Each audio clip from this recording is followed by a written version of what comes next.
Tax भी हमारा, cess भी हमारी, फिर भी पढ़ाई का खर्चा दोबारा। देश भर में 94,000 से ज़्यादा सरकारी स्कूलों पर ताले लटका दिए गए हैं या उन्हें दूसरे स्कूलों में मर्ज कर दिया गया है। सरकार का सीधा और आसान जवाब है, इन स्कूलों में बच्चों का नामांकन कम हो गया था, इसलिए इन्हें चलाना घाटे का सौदा था। लेकिन रुकिए, क्या सच में गांव का गरीब या मध्यम वर्ग का नागरिक अपने बच्चों को पढ़ाना नहीं चाहता, या फिर सरकारी स्कूलों को जानबूझकर इस हाल में पहुंचाया गया है ताकि निजी शिक्षा माफिया और नेताओं का करोड़ों का कारोबार फलता फूलता रहे? आज इस वीडियो में हम इस पूरे सिंडिकेट को समझने का प्रयास करें। सरकारी स्कूलों के कबाड़ बनने की सबसे बड़ी और कड़वी वजह है कन्फ्लिक्ट ऑफ इंटरेस्ट, यानी हितों का टकराव। देश के छोटे बड़े शहरों में जाकर देख लीजिए, अधिकतर बड़े प्राइवेट स्कूलों, इंजीनियरिंग, मेडिकल कॉलेजों और कोचिंग सेंटरों के पीछे सीधे तौर पर या फिर किसी रिश्तेदार, ट्रस्ट या बेनामी संपत्ति के रूप में नेताओं, मंत्रियों और बड़े प्रशासनिक अधिकारियों का पैसा लगा हुआ है। अब आप खुद एक बुनियादी सवाल का जवाब दीजिए, जब नीतियां बनाने वाले हुक्मरानों का खुद का व्यापार प्राइवेट स्कूलों की लाखों रुपए की फीस और डोनेशन से चलता हो, तो क्या वे कभी चाहेंगे कि सरकारी स्कूल बेहतर बने? मार्केट का सीधा नियम है, अगर मुफ्त या सस्ते सरकारी स्कूल मजबूत होंगे तो इन नेताओं की करोड़ों की प्राइवेट दुकानें रातों रातों ठप हो जाएंगी। इसलिए सरकारी स्कूलों को बेहतर बनाने के बजाय उन्हें कम नामांकन का बहाना बनाकर बंद कर देना ही इनके व्यापारी हित में है। अब बात करते हैं उस डाके की जो आपकी और हमारी जेब पर हर दिन डाला जा रहा है। जब भी आप कोई टैक्स भरते हैं, कोई बिल चुकाते हैं या पेट्रोल डीजल भरवाते हैं, तो सरकार आपसे 4% स्वास्थ्य एवं शिक्षा उपकर, हेल्थ एंड एजुकेशन सेस अलग से वसूलती है। कानून यह कहता है कि इस सेस का एक एक रुपया केवल और केवल देश की सरकारी शिक्षा के इंफ्रास्ट्रक्चर को मजबूत करने में खर्च होना चाहिए। लेकिन जमीनी हकीकत क्या है?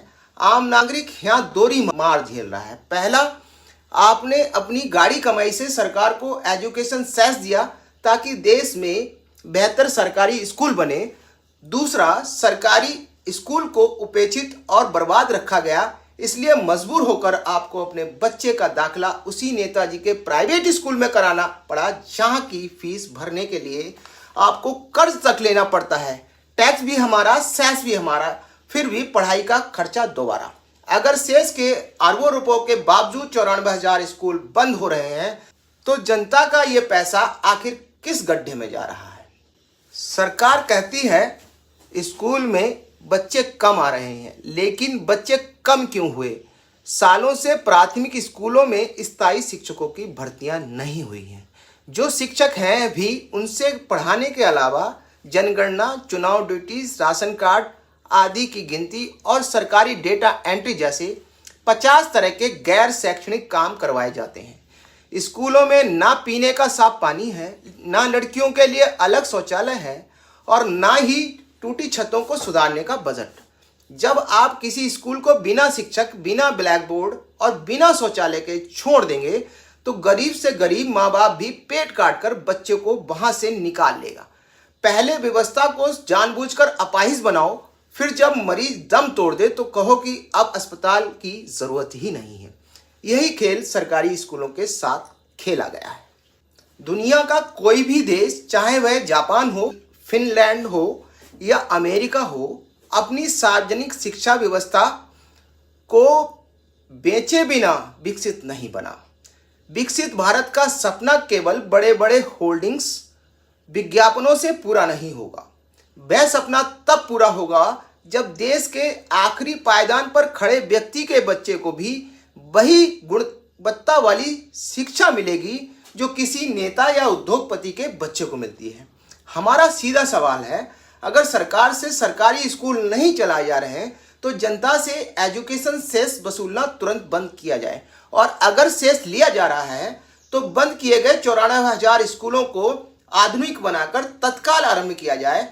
आपकी इस मुद्दे पर क्या राय है? क्या नेताओं के प्राइवेट स्कूल ही सरकारी शिक्षा की बर्बादी का कारण है? कमेंट में अपनी राय अवश्य दें। जय हिंद।